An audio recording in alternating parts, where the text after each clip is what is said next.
First to this family, the whole family that has suffered this crime. I hear people talk about what happened to George Floyd like there was something less than a crime. This was not just a tragedy. It was a crime. And this family has borne this, those, and I'm going to announce all of them that I'm giving, because this is a time that we need to understand that they're going to do everything they can to delay these trials and delay the accountability and try to wear this family down. And many that are standing and coming today and skinning and grinning in front of cameras will not be here for the long run.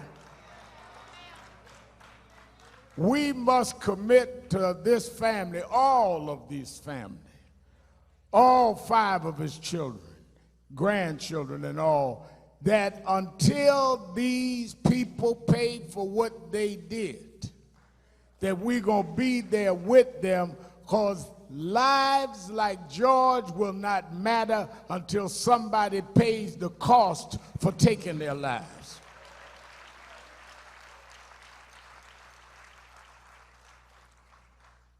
We cannot just act like this is some new way of teaching sociology.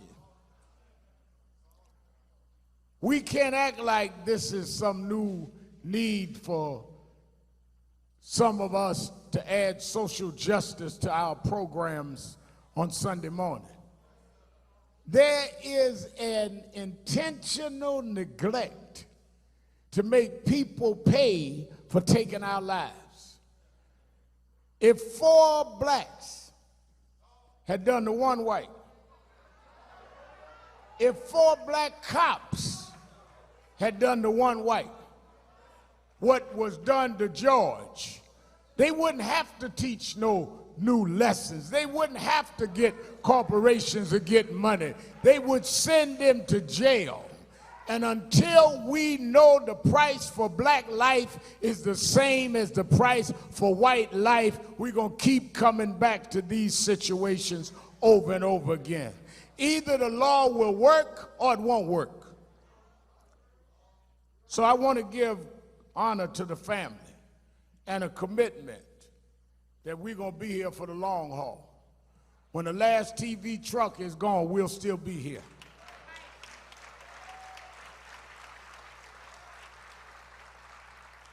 I've gotten to know some of the family over the last few days. I've seen them cry in private. I've seen them talk. I told them I grew up in a black family. I know we always don't get along. I got some cousins watching me now that better never call me. That's what families are. But I've also seen them in light moments. I'll never forget last week when the family part that was there talked with former President Obama on the phone and said, we're not asking you to come because it'll take all the Secret Service stuff and all that, but we just want to thank you and your wife for calling our name of our brother, our uncle, during the speeches you've been making.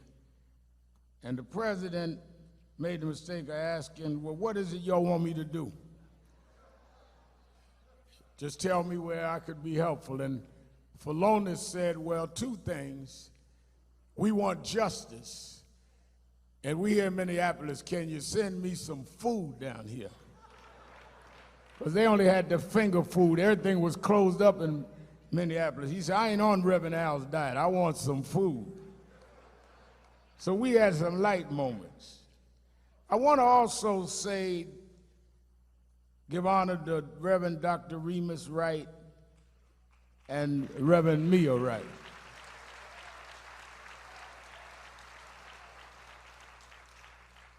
For opening the doors of this church and putting their arms around Sabrina and her family at this hour. They know this is going to be controversial in some circles, yet they opened the doors anyway, not knowing what would happen, not knowing how people would behave. And as I spoke with him on the phone and he welcomed his family, I think we are giving them a lot of we should not take them for granted. And I think that they are deserving of a lot of honor. He's a man and she's a woman of courage. We have too many holy punks in the pulpit.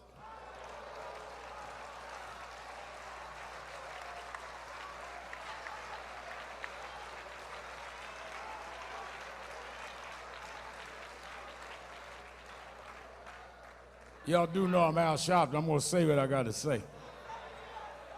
So give a hand to our pastor, Remus Wright, and Sister Mia Wright.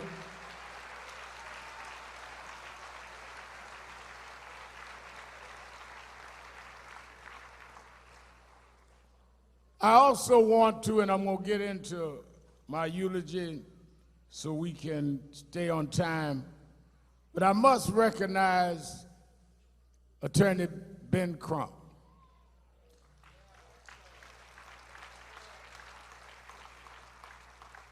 I call him Black America's Attorney General, probably because we don't feel we have one. Ben Crump has fought and stood for many cases, and he has with him a legal team, I'm sure that'll be acknowledged, that are here, Brother Stewart, Lee Merritt, and them. We should not take for granted when black lawyers take these cases like Crump has. They are targeted by their bar associations. They're targeted by people that are envious and jealous. We need civil rights lawyers that are there for civil rights, not for civil settlements.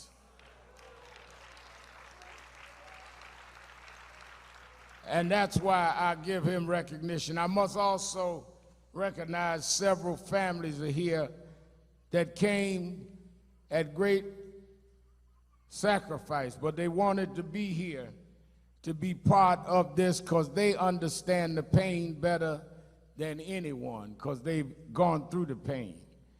And I think that we should recognize the mother of Trayvon Martin. Will you stand? The mother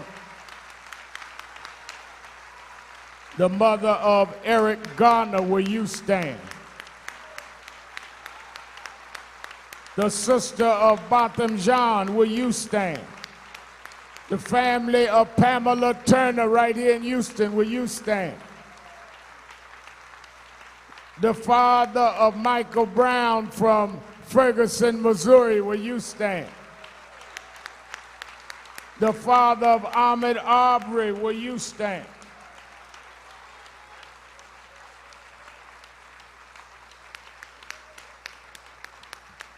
All of these families came to stand with this family because they know better than anyone else the pain they will suffer from the loss that they have gone through. I also want to thank all of those that helped to make this as easy as they could for the family. Certainly we thank again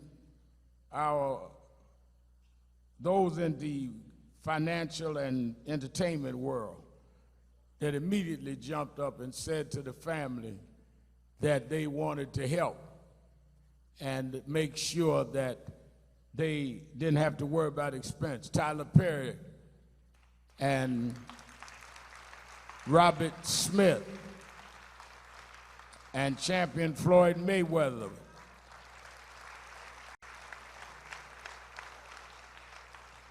and others that have come. It means a lot because it shows the world the weight of this.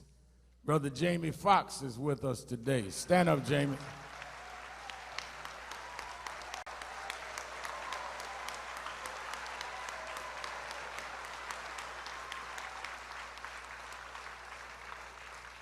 Al B. Shore is in the house today.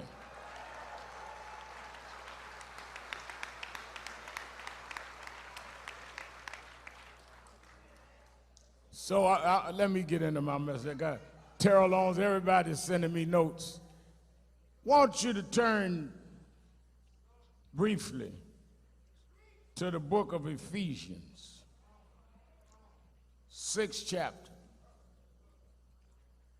Ephesians 6th chapter, because I think that we need to understand what we're dealing with.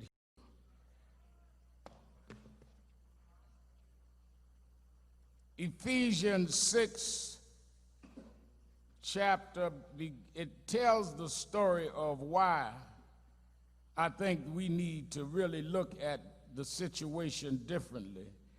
Because it talks about, in Paul's letter to the Ephesians, okay, I'm catching up with myself. It says in his letter to the Ephesians, he says, finally be strong in the Lord and in his mighty power. Put on the full armor of God, so that you can take your stand against the devil's schemes. For our struggle is not against flesh and blood, but against rulers and authorities, against the powers of the darkness, against spiritual forces of wickedness in high places. Therefore, put on the full armor of God, so when the day of evil comes, ye may be able to withstand your ground. May God add a blessing to the reading of his word. We are not fighting some disconnected incidents. We are fighting an institutional, systemic problem that has been allowed to permeate since we were brought to these shores. And we are fighting wickedness in high places. When you can put your knee on a man's neck and hold it there 8 minutes and 46 seconds, that's not even normal to a civilian, less known to a police officer. Try when you go home to put your knee down on something and hold it there that long. You got to be full of a lot of venom, full of something that really motivates you to press down your weight that long and not give out.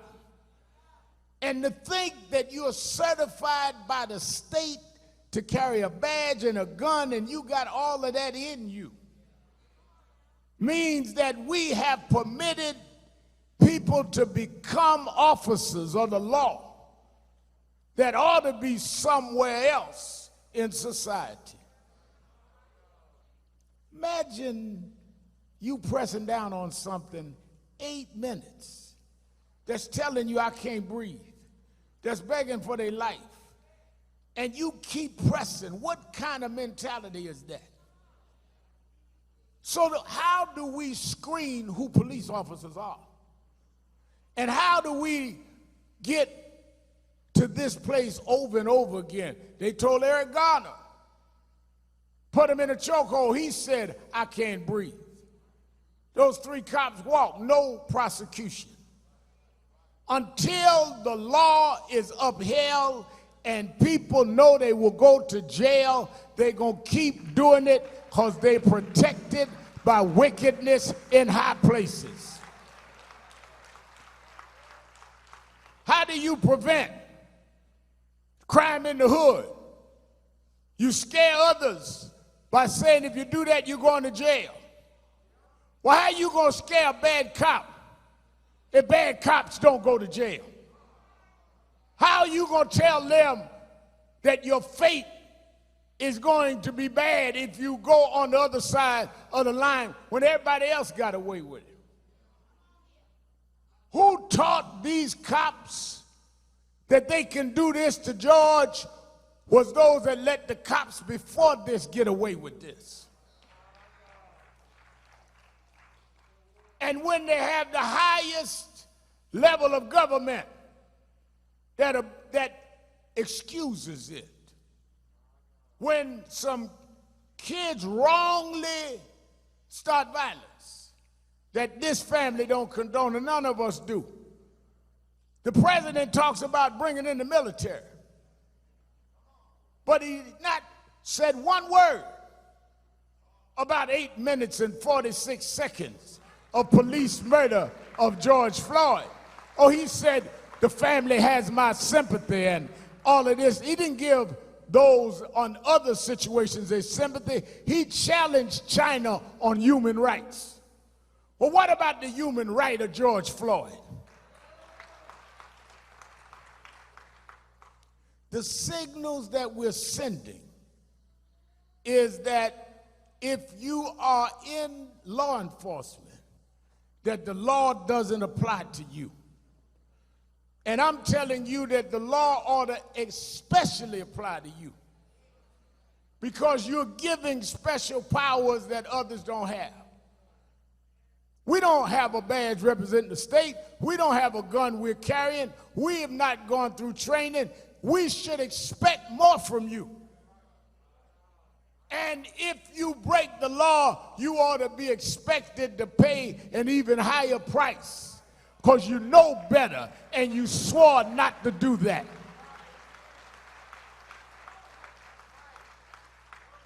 So yeah, it's nice that everybody wants to now study the problem. It's nice big corporations say we're going to throw money to study equal justice. But if we went out here and did that to a young white kid, you wouldn't need no study. You know what to do. And you know what to do now. Same Bible said, do justice. All this family wants is justice. Oh, it's nice to see some people change their mind. The head of the NFL said, yeah, maybe we was wrong. Football players, maybe they did have the right to peacefully protest.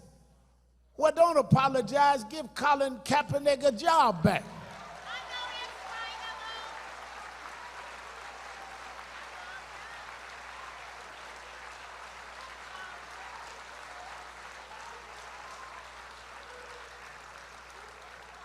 Don't come with some empty apology. Take a man's livelihood, strip a man down of his talents, and 4 years later when the whole world is marching, all of a sudden you go and do a FaceTime talking about you sorry. Minimizing the value of our lives. You sorry? Then repay the damage you did to the career. You stood down, because when Colin took a knee, he took it for the families in this building, and we don't want an apology. We want him repaired.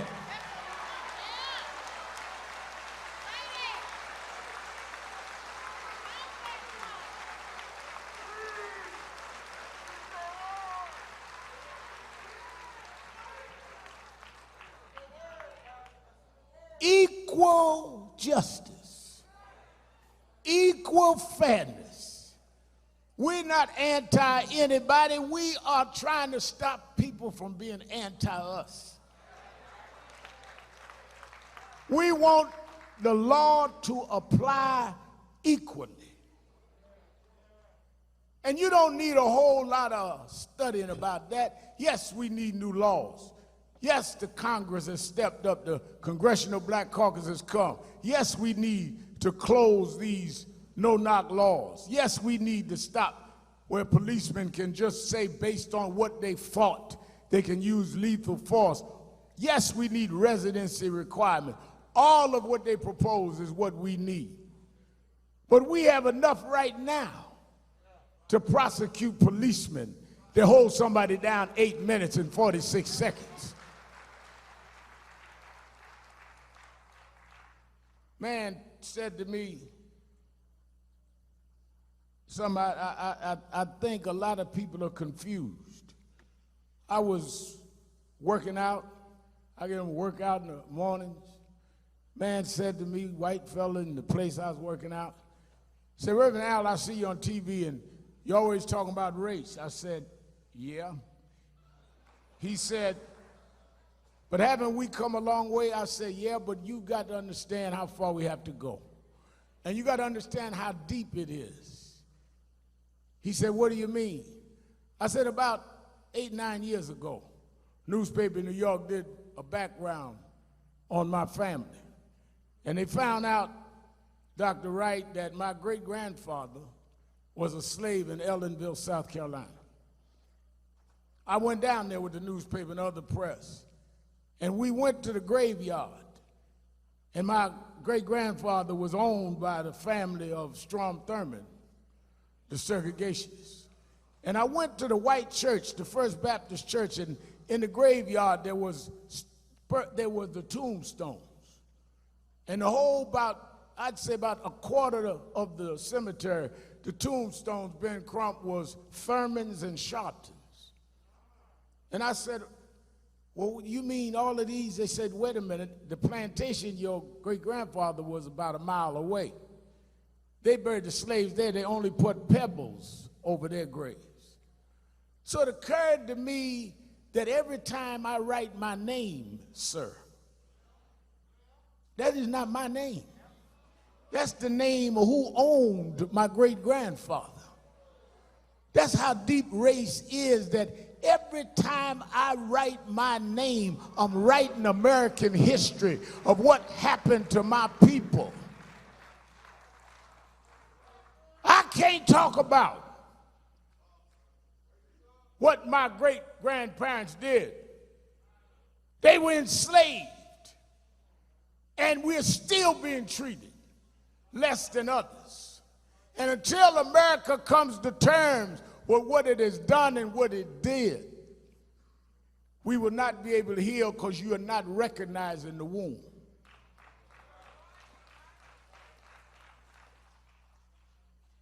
Floyd could have been anybody. But then the reaction was not anything. Because somewhere I read in the Bible that God said he would pour out his spirit among all flesh. And that's why when I heard them talking about, they never thought they'd see young whites marching like they marching now. All over the world, I've seen grandchildren of slave masters tearing down slave master statue over in England and put it in the river. I'll pour out my spirit among all flesh.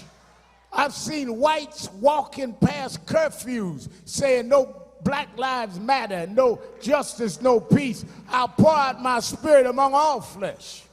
You have now lived to where you've sown wickedness, and now you have to reap the wrath of those that don't want to be wicked no more. That a man sows, that shall he also reap. So we come because God, in his own way, he always, one of the ministers said it right, God always uses unlikely people to do his will. If George Floyd had been an Ivy League school graduate and one of these ones with a long title, we would have been accused of reacting to his prominence. If he'd been a multimillionaire, they would have said that we were reacting to his wealth. If he had been famous athlete, as he was on the trajectory to be, we would have said we were reacting to his fame. But God took an ordinary brother from the third ward, from the housing projects that nobody thought much about but those that knew him and loved him. He took the rejected stone, the stone that the builder rejected. They rejected him for jobs. They rejected him for positions. They rejected him to play certain teams. God took the rejected stone and made him the cornerstone of a movement that's going to change the whole wide world.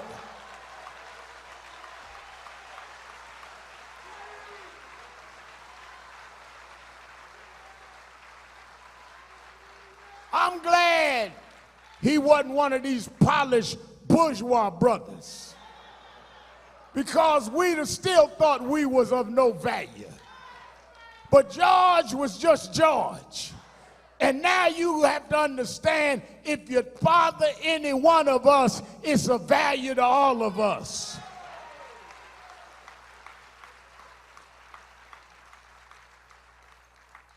Oh, if you would have had any idea that all of us would react, you'd have took your knee off his neck. If you had any idea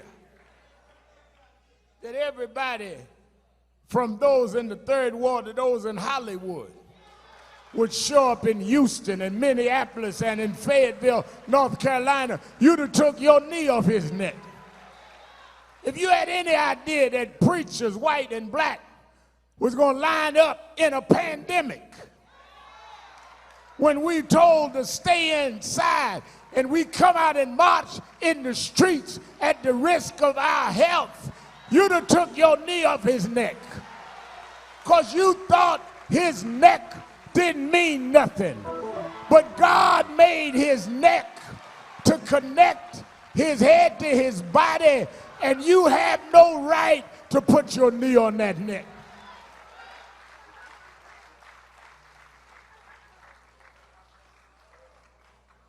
Genesis 2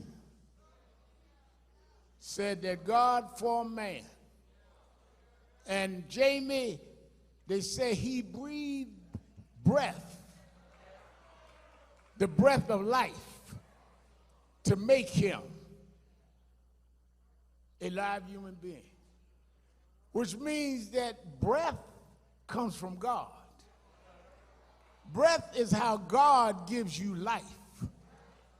Breath is not some coincidental kind of thing that happens. Breath is a divine decision that God made. Some babies are born stillborn. God decides to blow breath in them. Breath is sanctified. Breath is sacred. You don't have the right to take God's breath out of anybody. You can't put breath in their body. But you don't look at it that way because of your wickedness.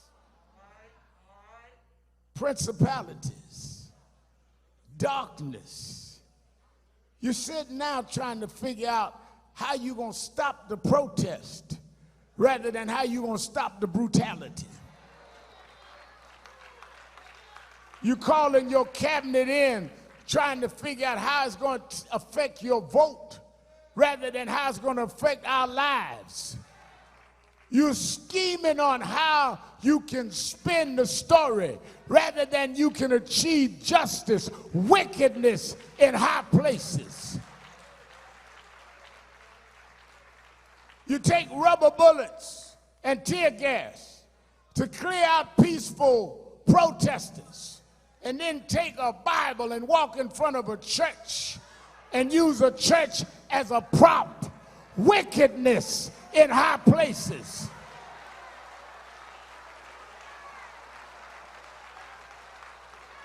You ain't been walking across that street when the church didn't have the boards up.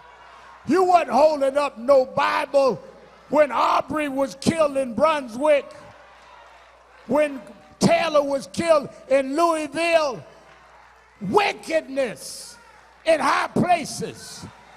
But God got some people that'll stand up.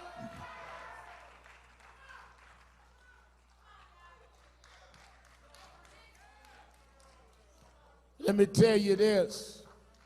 Jesus told the story that there was a man laying by the side of the road. He'd been robbed and beaten. They said one man came by that was his same race, his fellow brother,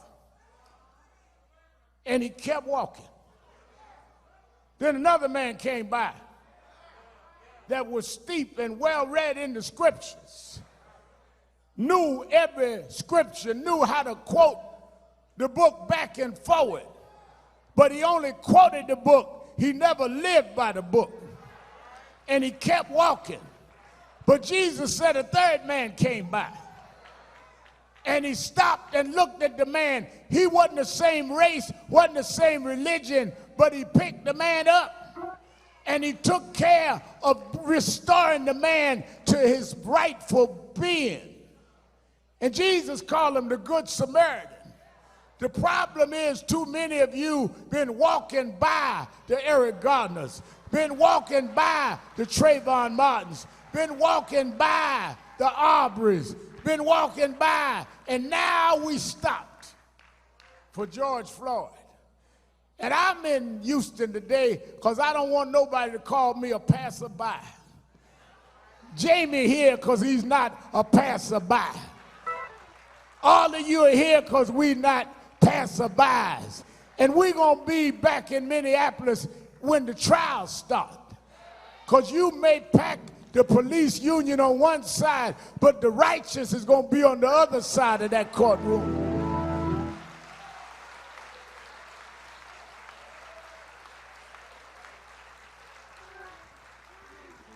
It's time that we reclaim the righteous in this country.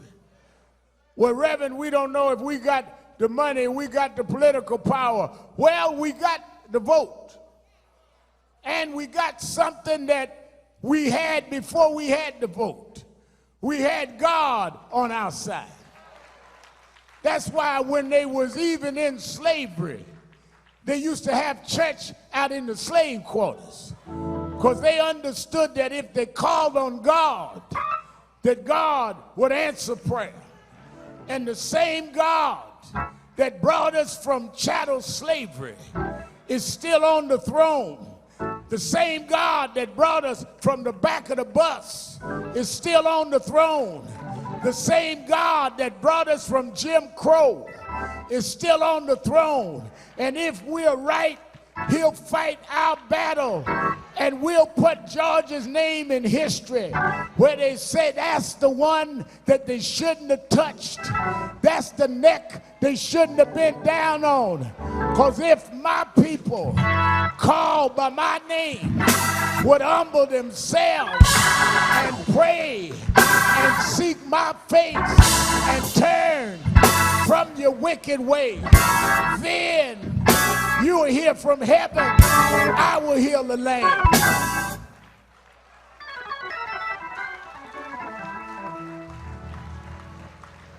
I want to say, we have said we're going to keep marching. We're going to keep protesting. August 28th, we're going to Washington by the tens of thousands. We're going to have a national march on the anniversary of I Have a Dream. Floyd family and the other families going to lead it.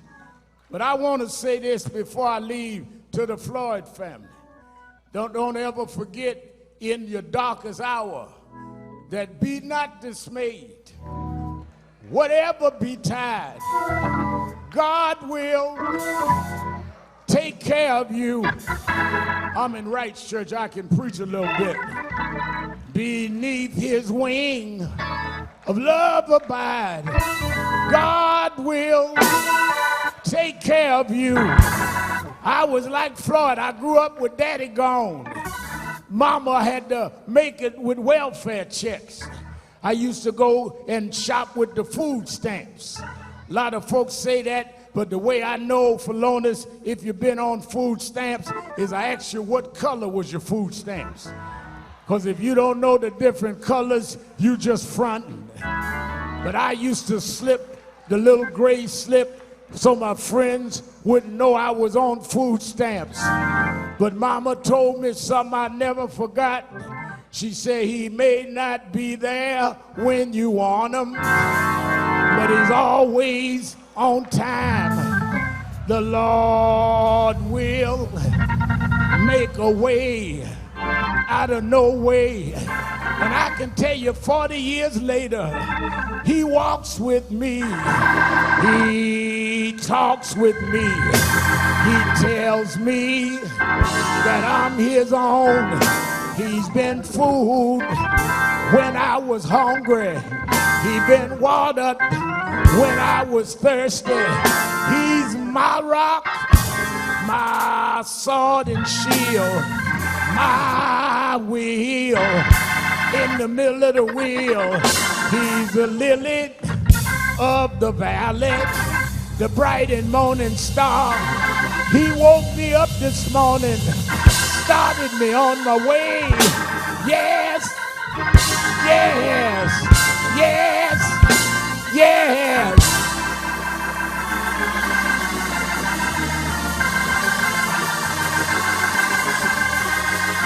Let me say this. We got to go to the cemetery. Let me say this. I saw Michael Brown Sr. here, and I thought about, I told him this story. 9/11 happened, Congressman Green, and we were all flustered in New York. They closed down the bridges, closed down the streets, closed the trains. I had to walk all the way to my headquarters of National Action Network. When we got there were people everywhere. Cell phones was down, and people came to our headquarters to see if we could tell them what was happening, whether we were out of danger. For the first time since I was a little boy, I started preaching, as Bishop said, since I was a little boy, and I always had something to say, but the first time in my life, I couldn't find words to say. And Jimmy, I went in my office, Terry Anderson, I was trying to figure out what could I say. And I thought about this old preacher told me this story. He said, Al, I had to preach one Sunday, the early service, and I started reading this novel about 8 o'clock that night. And I got so into it that I couldn't put the novel down. I looked at the clock, it was 10 o'clock. I wanted to go to bed, but I couldn't put the novel down. It was so intriguing. I kept reading. It turned out, looked again, it was 11:30. I said, Lord, I got to get some rest. I got to get up too early. But I couldn't put it down. He said, I kept reading. Finally, it was after midnight. And he said that, Al, I got to tell the truth. I decided then I would cheat. And I turned to the end of the book to find out how the story was going to end. I want you to know, on 9/11, 2001, I want the family to know, like I told Michael Brown's family, that afternoon I cheated. I sat in my office and I took my Bible out. And I turned to the end of the book. And I know how this story is going to end. The first will be last. The last will be first. The lion and the lamb is going to lay down together, and God will take care of his children. We got some difficult days ahead, but I know how the story's going to end. There's going to be justice for George Floyd. There's going to be justice for Eric Garner. This story won't end like this. God will never leave us nor forsake us. I've been to the end of the book. Let's fight on. Let's stand together. Let us not leave this family now that this ceremony is over. This is the beginning of the fight. It's not the end of the fight. George, I read on the front page of the New York Times this morning, you said you wanted to touch the world. Well, God had already made you for that. But you didn't touch it in a basketball court or football court. God had something else for you to do. Because all over the world, George, they're marching with your name. You've touched the world in South Africa. You touched the world in England. You've touched every one of the 50 states. Even in a pandemic, people are walking out in the streets, not even following social distancing, because you've touched the world. And as we lay you to rest today, the movement won't rest until we get justice, until we have one standard of justice.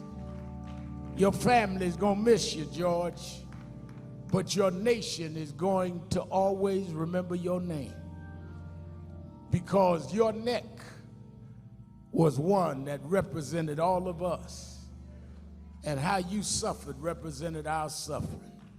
So we're going to lay you near your mama now. You called for mama. We're going to lay your body next to hers. But I know mama's already embraced you, George. You fought a good fight. You kept the faith. You finished your course. Go on and get your rest now. Go on and see mama now. We're going to fight on. We're going to fight on. We're going to fight on. We're going to fight on.